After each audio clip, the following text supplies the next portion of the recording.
maiintindihan namin. Kumusta ang lagay ng iyong puso? Okay. Ang nangyari kasi is that yung ano ko, yung our heart, 'di ba, is surrounded by muscles para maprotektahan yung puso. Yung muscles na yon that are surrounding my heart, magang-maga sila. Parang boy, I'll liken it na para mas maintindihan ng mga tao. Kung naglalaro ka ng sports, dahil mga Pilipino tayo, basketball. Kung natapilok ka habang naglalaro o nanipa sa'yo, nahulog ka, normally, you pray that it's not a fracture, it's just a sprain. Pero kung yung sprain na yon nangyari sa'yo, anong mangyayari? Mamamaga ng todo, yung sa labas. Yung sa akin, yung pamamaga, hindi lang sa labas ng puso, kundi dun sa middle layer. And the problem there is, my heart has to work. Kung yung sa'yo, normal na kailangan siyang tumibok para makahinga ka, makagalaw ka, gumawa ka ng mga normal na activities. Tapos yung heart rate mo would be, for a normal person, in the 70 to probably 90 range. Ako, boy, maglakad lang ako papunta ng banyo or mag-attempt ako dahil sinusubukan ko talagang magdagdag ng timbang. Biglang pag tinest na ako, because I have a cardiac monitor dito sa bahay, biglang ang heart rate ko, 120. May point na umabot na dahil nagtagal ako, na-enjoy ko yung bathtub, tapos nung nagbanlaw ako, it was 146. Chrissy, gaano kadelikado ito? I could have a stroke at any time. I could have, kasi I have to relate this because of genetics.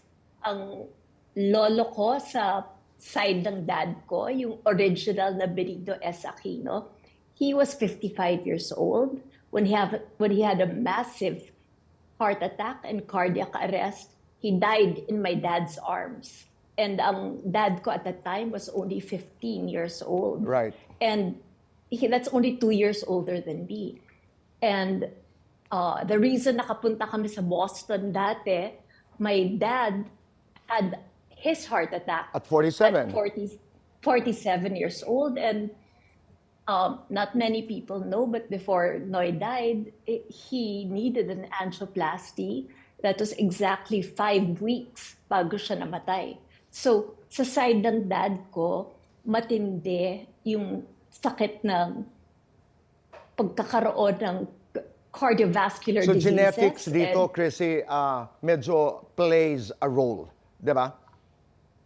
I would have been okay, boy, kung hindi ako nagkaroon ng autoimmune. Okay. But I you get do that. remember Yeah. na we were still doing our nightly talk show. I had a big scare because sunod-sunod yung shooting, and I remember hindi ako umabot sa show natin dahil nagsuka ako na nagsuka. Tapos I had to be brought to the ER of, at the time, Medical City. And I know that this was the year 2015, ghost month, unfortunately.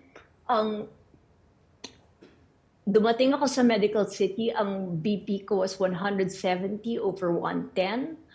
Umabot ito ng 200 over 120.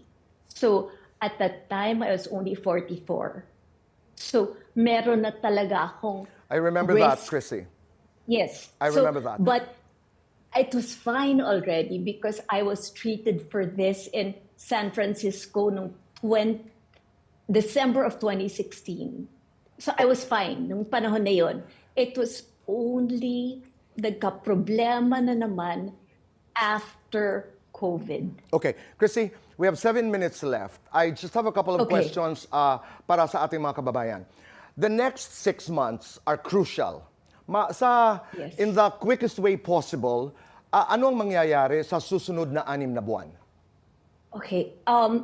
Ngayon ako hihingi talaga. I'm sorry na parang ang kapal ng mukha ko dahil ang tagal nyo na akong pinagdarasal, but I really need it now because on Monday, papasok ako sa ospital at may susubukan kaming biological na gamot.